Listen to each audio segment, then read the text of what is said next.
Malam itu, desa Karanghitam masih hidup. Lampu-lampu rumah menyala, pintu terkunci dari dalam, dan sisa makan malam masih hangat di atas meja. Namun ketika fajar menyentuh atap-atap rumah, tidak ada satupun suara manusia tersisa. Tidak ada jeritan, tidak ada perlawanan. Hanya sunyi yang terlalu sempurna. Semua warga menghilang dalam satu malam. Dan yang paling mengerikan, tidak ada satupun jejak yang bisa menjelaskan kemana mereka pergi. Selamat datang di Kisah Senyap Nusantara. Tempat kisah-kisah gelap dari penjuru negeri dibisikkan kembali ke telinga kita.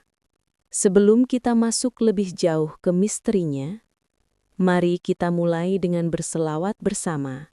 Semoga cerita ini membawa hikmah dan bukan ketakutan tanpa arah. Jangan lupa dukung channel ini dengan menekan tombol like, tulis pendapatmu di kolom komentar, dan subscribe agar kami terus semangat menghadirkan kisah-kisah kelam dari Nusantara. Hutan Larung Jambe selalu sunyi pada malam hari. Namun malam itu, keheningan berubah menjadi sesuatu yang terasa hidup. Ketika angin berhenti berhembus dan suara binatang pun seolah tertahan, warga di dusun kecil di pinggir hutan mulai merasakan ada yang tidak beres. Mereka bilang, jika hutan menjadi terlalu diam, berarti ada sesuatu yang sedang mengamati balik. Malam itu seorang pemuda bernama Raka nekat melintasi jalur setapak menuju sungai kecil di tengah hutan.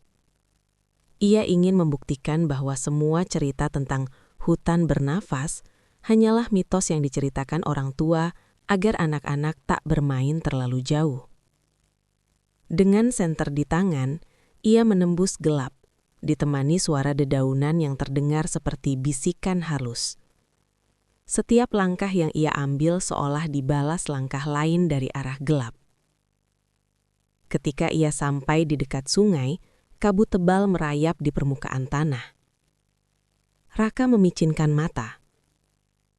Ada sesuatu yang mengambang di air. Bukan ranting. Bukan sampah. Benda itu perlahan bergerak mendekat dan semakin dekat semakin jelas bentuknya. Yaitu sebuah maket topeng kayu tua dengan ukiran mata melotot dan mulut menyeringai tidak wajar. Air di sekitarnya bergolak pelan, seperti ada sesuatu di bawah sana yang menahan topeng itu agar tetap menghadap Raka. Raka menelan ludah, mencoba mundur perlahan, tetapi saat ia berbalik, hutan tiba-tiba berubah. Pohon-pohon yang sebelumnya biasa saja, kini tampak seperti tubuh tinggi menjulang dengan wajah samar pada batangnya. Kabut menutup jalur pulang. Dan dari balik pepohonan, terdengar suara napas berat teratur seolah hutan benar-benar sedang menghirup dan menghembuskan udara dengan kesadaran sendiri.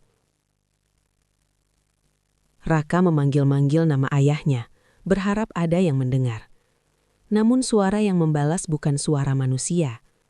Sebuah bisikan, serak dan dalam, mengalun dari segala arah. Mengapa kau datang saat hutan sedang terjaga? Senter di tangan Raka berkedip lalu padam. Gelap menelan semuanya.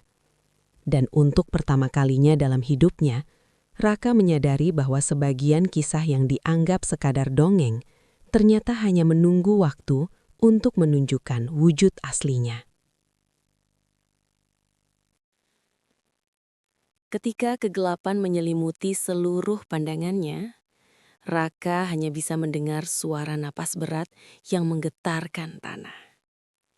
Ia meraba-raba sekeliling, mencoba mencari jalan pulang, namun setiap langkah selalu membawanya kembali ke tepian sungai. seolah hutan membelokkan arah langkahnya seperti labirin yang berubah bentuk. Topeng kayu itu kini berada tepat di depan kakinya. Terapung tanpa arus, memantulkan sedikit cahaya bulan yang menembus kabut.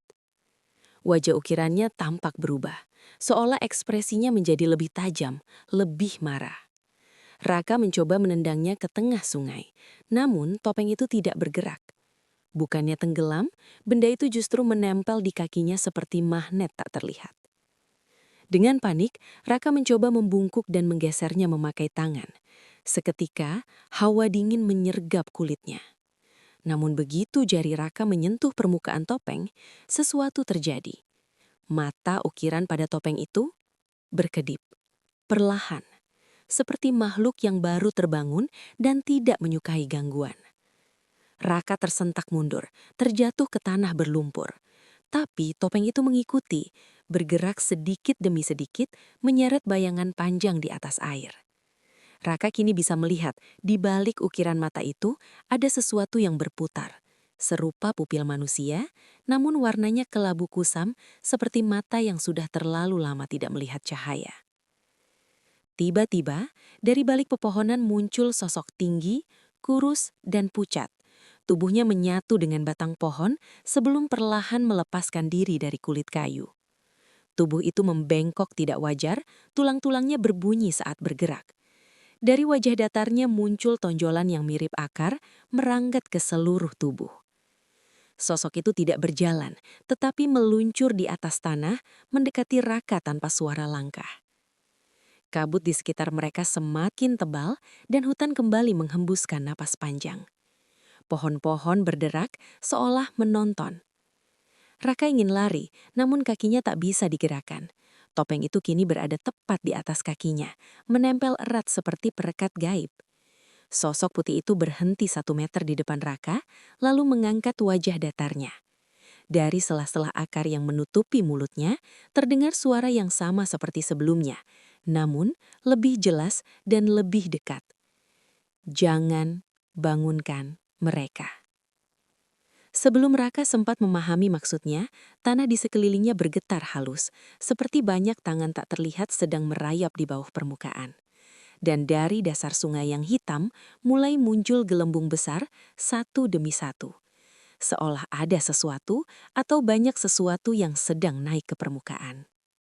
Gelembung-gelembung di permukaan sungai semakin banyak, pecah dengan suara yang terdengar seperti desisan panjang. Air yang semula tenang berubah menjadi keruh, seolah ada ratusan tubuh yang bergerak dari dasar sungai mencari jalan keluar. Raka menatapnya dengan mata membelalak, tubuhnya membeku oleh rasa takut yang tak pernah ia kenal sebelumnya. Sosok kurus pucat di depannya, yang tubuhnya masih ditumbuhi akar-akar halus, mengangkat kedua tangannya perlahan ke arah air. Getaran di tanah semakin kuat. Raka bisa merasakan seolah ribuan jari dingin merambat dari bawah tanah dan naik melalui kakinya. Napasnya tercekik, dan ia berusaha menarik kakinya, tetapi topeng itu menahan seperti beban hidup yang sengaja mengikatnya. "Ah, apa yang terjadi?" Raka berteriak, suaranya pecah.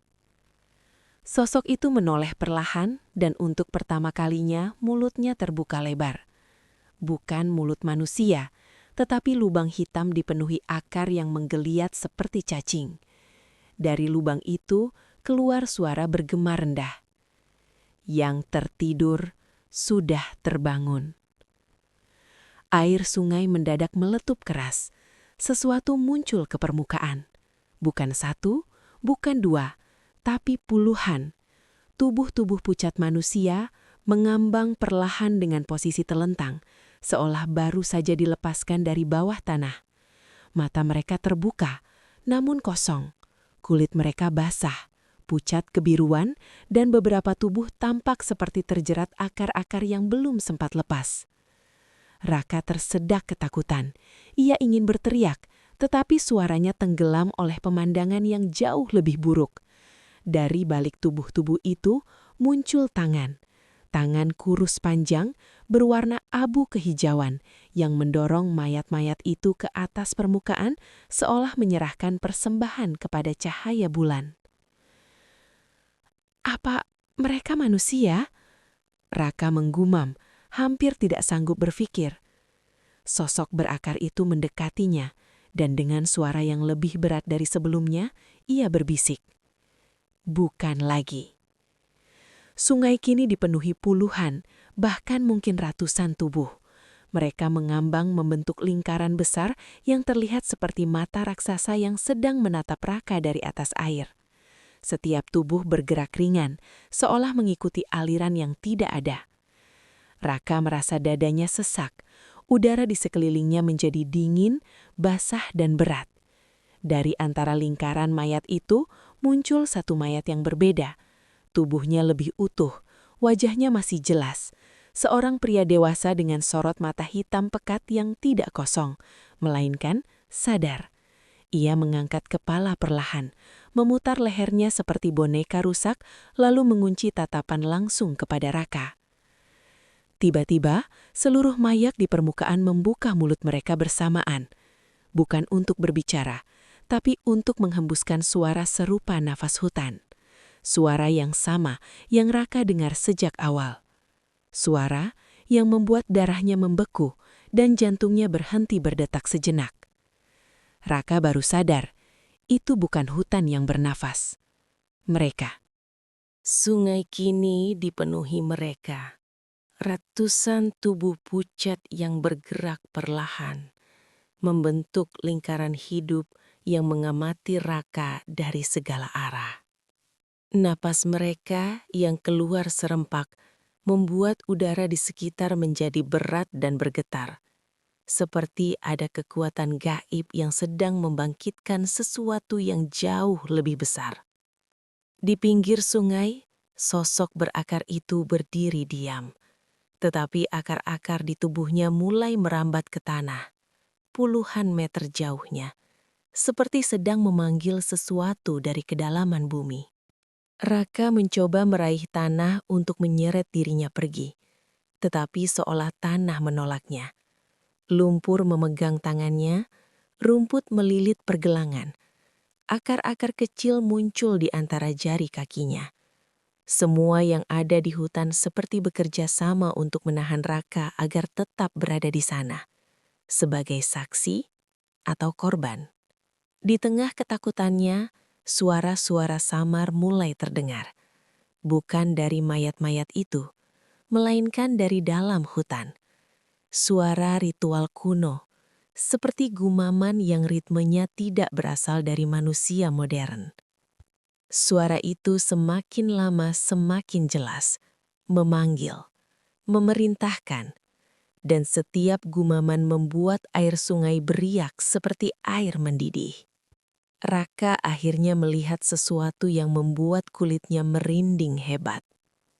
Di balik pepohonan, tampak bayangan-bayangan hitam tinggi, bergerak perlahan menuju sungai. Mereka bukan manusia. Bentuk tubuhnya terlalu panjang. Kaki mereka seperti akar yang terangkat dari tanah. Dan wajah mereka hanya berupa rongga gelap. Setiap langkah mereka membuat tanah berdenyut. Sosok berakar yang pertama kali muncul kini berlutut, memberi hormat pada bayangan-bayangan besar itu. Dari mulut akar hitamnya keluar bisikan. Upacara dimulai kembali. Aliran sungai tiba-tiba berubah arah, berputar ke tengah, menciptakan pusaran besar. Mayat-mayat yang mengambang mengikuti gerakan itu tanpa tenggelam, seolah berada di permukaan tak terlihat. Dari dasar pusaran muncul cahaya kehijauan, seperti nyala kehidupan yang ditarik keluar paksa. Raka tersedak oleh hawa dingin yang menusuk tulang. Ia merasakan topeng di kakinya mulai bergerak sendiri, menarik dirinya ke arah pusaran. Ia menjerit, mencoba menahan dengan kedua tangan, tetapi akar-akar dari tanah mulai melilit pinggang dan bahunya. Ia digeser maju pelan-pelan, seperti persembahan yang akan dilemparkan ke pusat upacara. Bayangan-bayangan hitam itu kini berdiri mengelilingi lingkaran sungai. Suara gumaman ritual semakin keras, menggetarkan daun-daun di seluruh hutan. Air yang berputar mulai menampakkan sesuatu di tengahnya. Bukan benda, bukan cahaya, tetapi lubang besar, seperti mulut raksasa yang baru saja terbuka di dasar dunia. Sosok berakar itu menoleh kepada Raka dengan mata cekungnya. Satu lagi, agar siklus lengkap. Raka menendang, merontah, berteriak sekeras yang ia mampu. Namun, hutan tak lagi mendengarkan. Pusaran air membuka dirinya lebih lebar, memanggil mangsanya. Dan Raka, perlahan tapi pasti, mulai terseret ke masa lalu kelam yang seharusnya tetap terkubur. Raka terseret semakin dekat ke tepi pusaran. Air berputar cepat, namun tidak ada percikan. Semuanya seolah dikendalikan tangan tak terlihat yang menjaga agar upacara tetap sempurna. Tubuh mayat-mayat yang mengambang perlahan miring. Kepala mereka menoleh bersamaan mengikuti arah gerakan Raka, seakan memastikan bahwa ia tidak akan lolos. Dari kedalaman lubang hijau di tengah pusaran, muncul sesuatu yang membuat jantung Raka seperti berhenti berdetak. Sepasang tangan kurus panjang, warnanya kehijauan dan penuh lendir, meraih permukaan air. Lalu, kepala pucat dengan mata cekung naik perlahan, disusul tubuhnya yang tipis, seperti manusia yang sudah terlalu lama tenggelam di dunia tanpa cahaya. Namun yang membuat Raka ingin pingsan bukan wujudnya, tetapi kenyataan bahwa makhluk itu tersenyum. Senyuman lebar, retak, seolah menyambut pulangnya anggota keluarga yang hilang. Makhluk itu mengangkat wajahnya ke arah ratusan mayat yang mengambang, dengan suara yang tidak menyerupai manusia, serak, basah, namun menggema kuat. Ia berkata, "Pengganti datang." Seketika seluruh mayat membuka mata mereka. Seimbangan, cahaya kehijauan dari pusaran menyinari wajah mereka, dan untuk pertama kalinya, Raka melihat sesuatu yang mengerikan. Setiap tubuh itu memiliki bekas topeng kayu, bekas cekungan melingkar, bekas tali, bekas ukiran, seolah mereka pernah memakai topeng yang sama, seperti yang kini menempel di kaki Raka. Sosok berakar mendekatinya, menyentuh dada Raka dengan tangan kayunya yang dingin. Akar-akar kecil melilit baju Raka, mencengkram kulitnya, seperti sedang menilai apakah tubuhnya sudah siap diterima. Lalu makhluk dari pusaran mengangkat kedua tangannya ke udara. Sungai bergetar keras, pohon-pohon menunduk seperti sujud, langit di atas hutan meredup, dan suara ritual memuncak menjadi teriakan panjang yang mengguncang seluruh hutan Larung Jambe. Raka berteriak sekuat tenaga, namun suaranya tenggelam oleh raungan alam yang berubah menjadi ganas. Pusaran air menelan kakinya, lalu lututnya, lalu pinggangnya. Ia meronta, namun akar-akar semakin kuat, menariknya masuk ke dalam lingkaran yang seharusnya tidak pernah dibangkitkan kembali. Makhluk dari pusaran menatap matanya dan berkata dengan suara yang mematikan harapan. "Dengan ini, kami terbangun untuk satu siklus lagi." Saat air mencapai dada Raka, ia melihat sesuatu yang membuat seluruh tubuhnya gemetar hebat. Di bawah air, di dasar pusaran, terdapat ratusan tubuh lain, tubuh para pengganti sebelumnya. Semua menatap ke atas dengan mata yang penuh kesakitan dan ketakutan. Raka menyadari satu hal yang membuat nafasnya membeku. Upacara ini tidak untuk mengorbankan mereka. Upacara ini untuk mempertahankan mereka, agar dunia luar tidak mengetahui keberadaan para penjaga hutan. Dan pengganti adalah mereka yang secara tidak sengaja membangunkan ritual itu, seperti dirinya. Tepat saat air menutup wajahnya, suara terakhir yang ia dengar adalah bisikan dari makhluk itu. "Tidurlah sampai yang berikutnya datang." Hutan Larung Jambe kembali sunyi. Sungai kembali tenang.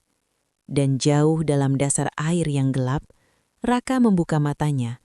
Kosong, beku, siap menjadi bagian dari lingkaran mayat yang akan bangkit lagi jika ada orang lain yang berani membangunkan hutan. Siklus pun dimulai kembali. Demikianlah kisah kelam dari hutan Larung Jambe. Sebuah tempat yang tampak biasa dari luar, namun menyimpan lapisan misteri yang tak seharusnya disentuh manusia. Dari cerita Raka, kita belajar bahwa ada batas yang tidak boleh dilanggar, ada wilayah yang harus dihormati, dan ada rahasia alam yang lebih baik tetap menjadi rahasia. Semoga kisah ini tidak hanya memberi ketegangan, tetapi juga mengingatkan kita untuk selalu menjaga diri, menjaga iman, dan tidak mudah merasa paling berani di tempat yang belum kita pahami. Sebelum menutup video ini, mari kita bersama-sama bersolawat agar hati kita tetap tenang setelah mendengar kisah gelap ini. Jangan lupa bantu dukung channel Kisah Senyap Nusantara dengan menekan tombol like, tulis pendapatmu di kolom komentar, dan subscribe agar kami tetap semangat menghadirkan cerita-cerita misteri dari penjuru Nusantara. Terima kasih sudah menonton sampai akhir, kalian luar biasa. Sampai bertemu lagi di kisah berikutnya. Dan ingat, jangan pernah berjalan sendirian ke tempat yang terlalu sunyi.